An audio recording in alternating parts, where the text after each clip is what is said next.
नमस्कार। World news में आज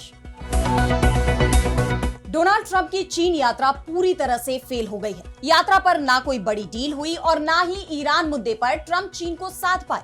उल्टा चीन ने कदम कदम पर अमेरिका की बेइज्जती कर दी।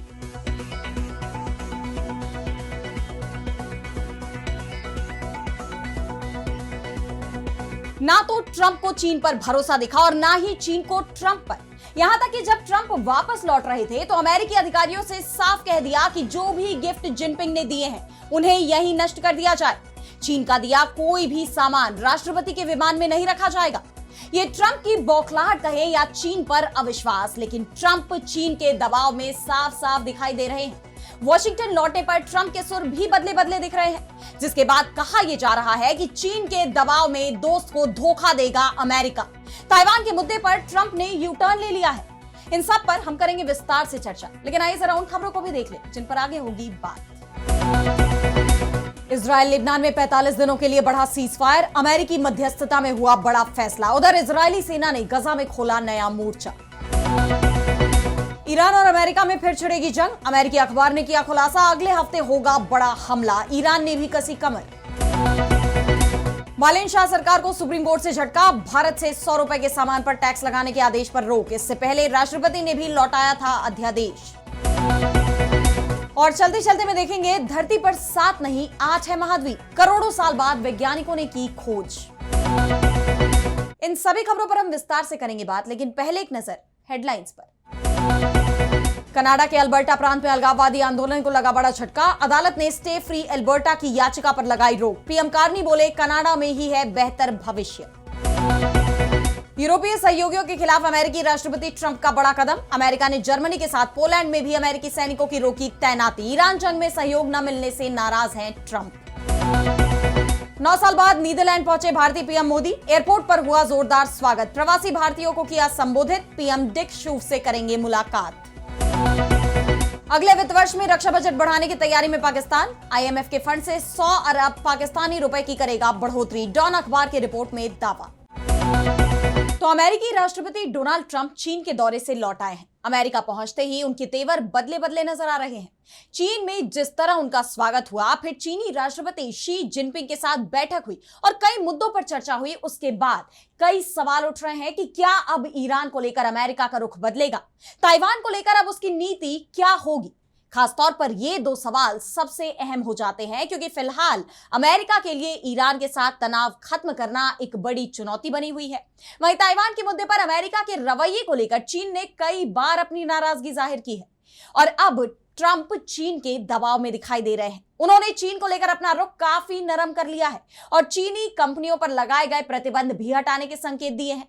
ट्रंप ने एयरफोर्स 1 में पत्रकारों से बातचीत में कहा कि मैं जल्द फैसला करूंगा कि उन चीनी कंपनियों पर लगे प्रतिबंध हटाए जाएं या नहीं जो ईरान से तेल खरीद रही हैं। दरअसल ईरान के साथ जारी संघर्ष के बीच ट्रंप ने चीन की 5 प्रमुख कंपनियों पर बैन लगाया था।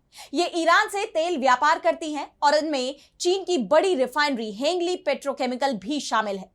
हालांकि जिनपिंग ने साफ कह दिया था कि ये कंपनियां अमेरिकी प्रतिबंधों को नहीं मानेंगी और अब ट्रंप भी अपने फैसले को लेकर बैकफुट पर दिखाई दे रहे हैं, और वो भी तब जब चीन जाकर उन्होंने वहां के राष्ट्रपति जिनपिंग के साथ बैठक कर ईरान के मुद्दे पर मदद की बात की।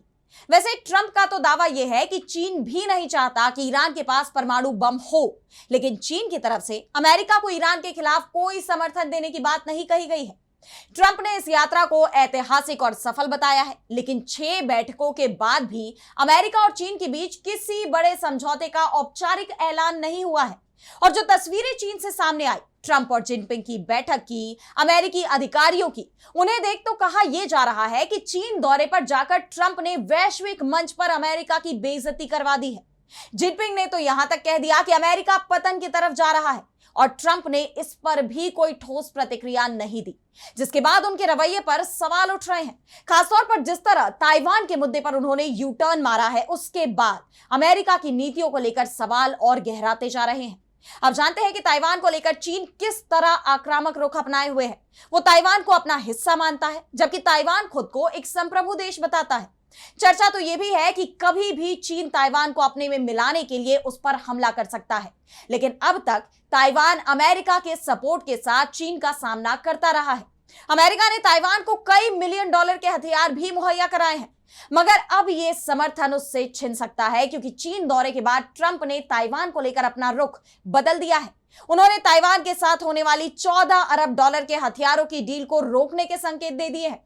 और यही नहीं, जब उनसे सवाल किया गया कि अगर चीन ने उनके कार्यकाल में ताइवान पर कब्जे के लिए बल प्रयोग किया तो वो क्या करेंगे, और इसके जवाब में ट्रंप का बयान बेहद चौंकाने वाला था। ट्रंप ने कहा कि अगर आप हालात पर नजर डालें तो चीन एक बहुत ही ज्यादा ताकतवर और बड़ा देश है और वो यानी ताइवान एक बहुत ही छोटा सा टापू है। जरा सोचिए, वो सिर्फ 59 मील दूर है जबकि हम 9,500 मील दूर है। यह अपने आप में एक थोड़ी मुश्किल समस्या है।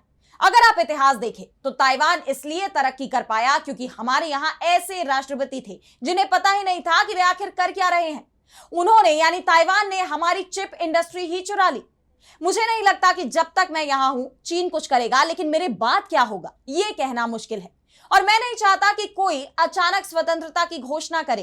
यानी ट्रंप ने साफ कर दिया है कि वो ताइवान की औपचारिक आजादी के पक्ष में नहीं है और अगर जंग भी छिड़ती है तो अमेरिका उसमें शामिल नहीं होगा, जिसके बाद ताइवान के लिए मुश्किलें बढ़ सकती हैं। उनका यह बयान जिनपिंग के साथ बैठक के बाद आया है और कहा तो यह जा रहा है कि इस बैठक में उन्हें ताइवान से दूरी बनाने की चेतावनी भी दी गई थी।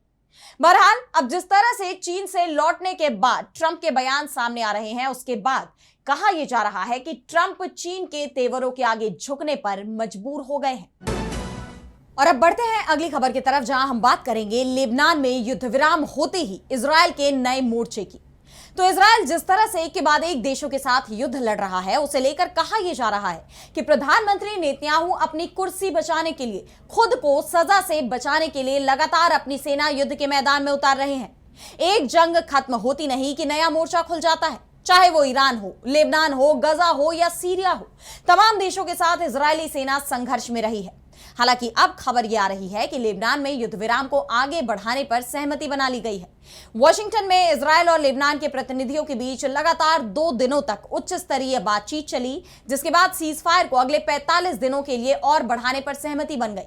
लेबनान की आधिकारिक सरकार ने उग्रवादी संगठन हिजबुल्लाह के कड़े विरोध के बावजूद इस शांति वार्ता में हिस्सा लिया। जहां लेबनान का पूरा जोर युद्ध को पूरी तरह रोकने पर था, वहीं इजरायल ने अपनी पुरानी शर्त को दोहराते हुए कहा कि किसी भी दीर्घकालिक शांति समझौते के लिए हिजबुल्लाह का पूरी तरह निशस्त्रीकरण होना जरूरी है। अब भले ही युद्ध विराम को आगे बढ़ाया जा चुका है, लेकिन सवाल यही है कि क्या इजरायल इसका पालन करेगा, क्योंकि युद्ध विराम लागू होने के बाद से ही इजरायली सेना बार बार इसे तोड़ रही है, लेबनान की जमीन पर अपना कब्जा बढ़ा रही है, जिसे लेकर अंतरराष्ट्रीय स्तर पर उसकी काफी निंदा भी हो रही है। और अब जब लेबनान में सीज फायर आगे बढ़ रहा है तो इजरायल ने गजा में फिर नया मोर्चा खोल दिया है। पीएम नेतन्याहू और रक्षा मंत्री इजराइल काट्ज ने बताया कि इस हमले में इजरायली सेना ने गजा में हमास के top military leader Izz ad-Din al-Haddad को निशाना बनाया है। हालांकि वो इस अभियान में कितने सफल रहे इसकी पुष्टि अभी नहीं की गई है, लेकिन पीएम नेतन्याहू ने यह जरूर कहा कि हम 7 अक्टूबर के अपराध में हिस्सा लेने वाले किसी भी व्यक्ति के खिलाफ जोरदार और निर्णायक कार्रवाई जारी रखेंगे। ये उन सभी अपराधियों के लिए साफ संदेश है जो हमारी जान के प्यासे हैं। आज नहीं तो कल इजरायल तुम्हें ढूंढ ही निकालेगा। दरअसल अल-हद्दाद हमास का शीर्ष मिलिट्री कमांडर है। वो 7 अक्टूबर 2023 को इजरायल पर हमले में शामिल गजा पट्टी में मौजूद आखिरी हमास नेताओं में से है। अल-हद्दाद 1987 में हमास की स्थापना के बाद से इसकी सैन्य शाखा का सदस्य रहा है। अब युद्ध विराम के बीच इजरायल के इस नए अभियान में कई नागरिकों की जान जाने की खबर है, जिसके बाद पूरे पश्चिम एशिया में डर और चिंता का माहौल फिर बन गया है। अब आगे इस क्षेत्र में क्या होता है ये देखना होगा। और अब आगे बढ़ते हैं और बात करते हैं अमेरिका और ईरान के बीच बढ़ते तनाव की। तो अमेरिका और ईरान के बीच एक बार फिर जंग शुरू होने वाली है। अमेरिका के राष्ट्रपति डोनाल्ड ट्रंप की तरफ से ईरान को फाइनल वार्निंग दे दी गई है। उनका कहना है कि ईरान डील नहीं करेगा तो अंजाम भुगतेगा, वो तबाह हो जाएगा, हम बहुत बड़ा हमला करेंगे। वैसे अमेरिकी राष्ट्रपति ट्रंप ने खुद कहा है कि ईरान के साथ शांति की कोशिशें लगभग खत्म हो चुकी हैं, क्योंकि ईरानी नेतृत्व जिद पर अड़ा हुआ है, जिसके बाद अब अमेरिकी मीडिया हाउस न्यूयॉर्क टाइम्स ने दावा किया है कि अगले सप्ताह ये जंग शुरू हो सकती है। जंग को लेकर पश्चिम एशिया में जबरदस्त सैन्य हलचल देखी जा रही है। इजरायली सेना और अमेरिकी सेंट्रल कमांड यानी सेंटकॉम की लगातार इमरजेंसी मीटिंग चल रही है। उन ठिकानों की लिस्ट तैयार की जा रही है जिस पर सबसे पहले हमला किया जाएगा। इस लिस्ट में ईरान के परमाणु कार्यक्रम से जुड़े प्लांट, मिसाइल फैक्ट्रियां, सैन्य अड्डे और कमांड सेंटर भी शामिल हो सकते हैं। और यह भी तय माना जा रहा है कि इस बार हमले की शुरुआत दिन में नहीं बल्कि रात में होगी और पहला हमला सबसे ज्यादा खतरनाक होगा। इजरायली न्यूज एजेंसी कान ने दावा किया है कि नेतन्याहू ने सेना को जंग के लिए तैयार रहने को कह दिया है। अमेरिका पर भी पीएम नेतन्याहू दबाव डाल रहे हैं कि सीजफायर को खत्म किया जाए। इजरायली नेतृत्व का कहना है कि सीजफायर का फैसला ट्रंप ने जल्दबाजी में ले लिया था। जंग को कुछ दिन और चलना चाहिए था। दरअसल इजरायल का मानना है कि अगर अभी कार्रवाई नहीं की गई तो ईरान फिर मजबूत हो जाएगा और क्षेत्रीय सुरक्षा के लिए एक बड़ा खतरा बन जाएगा।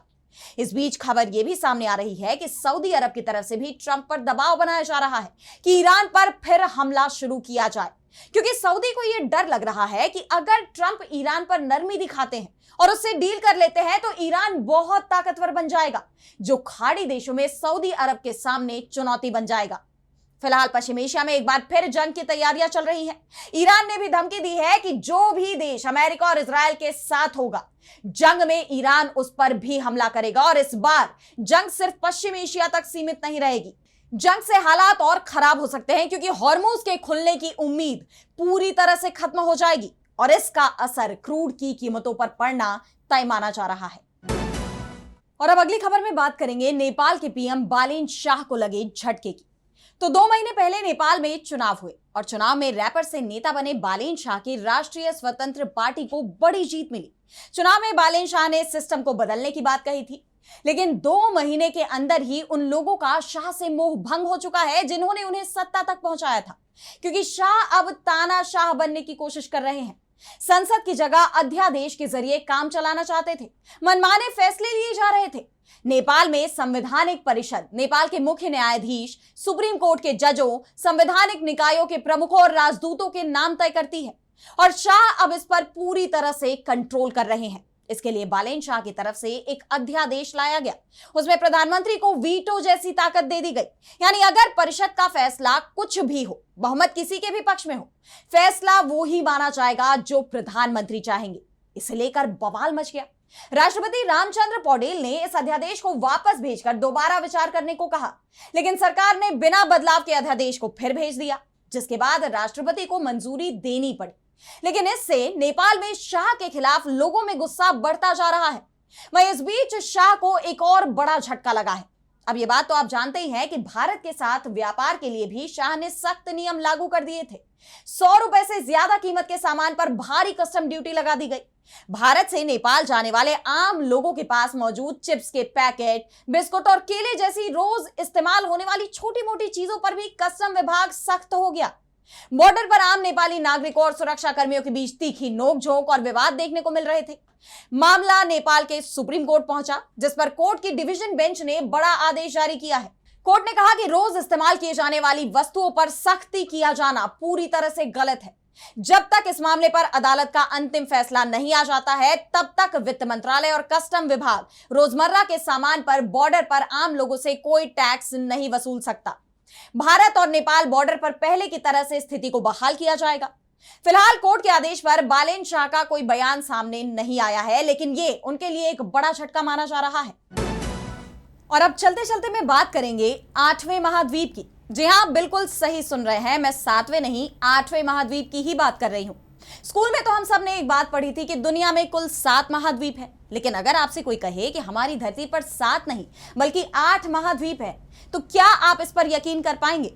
लेकिन अब वैज्ञानिकों ने एक ऐसी खोज की है। उन्होंने प्रशांत महासागर में करीब 3800 फीट नीचे एक पूरा का पूरा महाद्वीप ही खोज निकाला है। इस नए और 8वें महाद्वीप का नाम है ज़ीलैंडिया। तो चलिए आज आपको इस ज़ीलैंडिया की दिलचस्प कहानी बताते हैं। तो आज से करीब 10 करोड़ साल पहले हमारी धरती वैसी नहीं थी जैसी आज दिखती है। तब सारे महाद्वीप आपस में जुड़े हुए थे और एक बहुत बड़ा जमीनी टुकड़ा बनाते थे। इसे गोंडवाना लैंड कहा जाता था। फिर धीरे धीरे समय बदला और जमीन के अंदर भारी हलचल शुरू हुई। करीब 8.5 करोड़ साल पहले ज़ीलैंडिया का हिस्सा अंटार्कटिका और ऑस्ट्रेलिया से टूटकर अलग होने लगा। ये जमीनी हिस्सा रबर की तरह खिंचने लगा और खिंचाव की वजह से ये पतला हुआ, ठंडा पड़ा और धीरे धीरे समुद्र की गहराइयों में डूब गया। आज के समय में जीलैंडिया का 95% हिस्सा पानी के अंदर समाया हुआ है। इसका सिर्फ 5% हिस्सा ही समुद्र के बाहर है। क्या आप जानते हैं कि पानी से बाहर वाला ये 5% हिस्सा कौन सा है? तो आपको बता दें कि ये वही जगह है जिसे आज हम न्यूजीलैंड के नाम से जानते हैं। वैज्ञानिकों ने अब इस डूबे हुए महाद्वीप का पूरा नक्शा भी तैयार कर लिया है। भूवैज्ञानिक निक मोर्टाइमर के मुताबिक पानी के नीचे इस महाद्वीप में बड़े बड़े पहाड़ और गहरी घाटियां छिपी हैं। अगर आपको इस डूबे हुए महाद्वीप का कोई सबूत देखना हो तो प्रशांत महासागर में एक जगह है, बॉल्स पिरामिड। यह समंदर के बीच से निकली एक बहुत ऊंची और बहुत नुकीली चट्टान है। यही चट्टान इस डूबे हुए विशाल महाद्वीप के होने का सबसे बड़ा सबूत है। आपको बता दें कि साल 2017 में इसे दुनिया के 8वें महाद्वीप के रूप में मान्यता मिली। वैज्ञानिकों ने इसका एक खास नक्शा भी तैयार किया है। इस नक्शे से पता चला कि पानी के अंदर भी हमारे जैसे ही ऊंचे ऊंचे पहाड़, गहरी घाटियां और मैदान हैं। तो अगली बार जब कोई आपसे पूछे कि दुनिया में कितने महाद्वीप हैं, तो आपका जवाब होना चाहिए 8, क्योंकि एक पूरा महाद्वीप तो अभी समुद्र की गहराइयों में ही डूबा हुआ है। तो कैसी लगी आपकी रिपोर्ट, हमें कमेंट सेक्शन बताइए। लेकिन आज वर्ल्ड न्यूज में इतना ही। देश दुनिया की तमाम बड़ी खबरों के लिए आप देखते रहिए डीवी लाइव और मुझे दीजिए इजाजत। नमस्कार।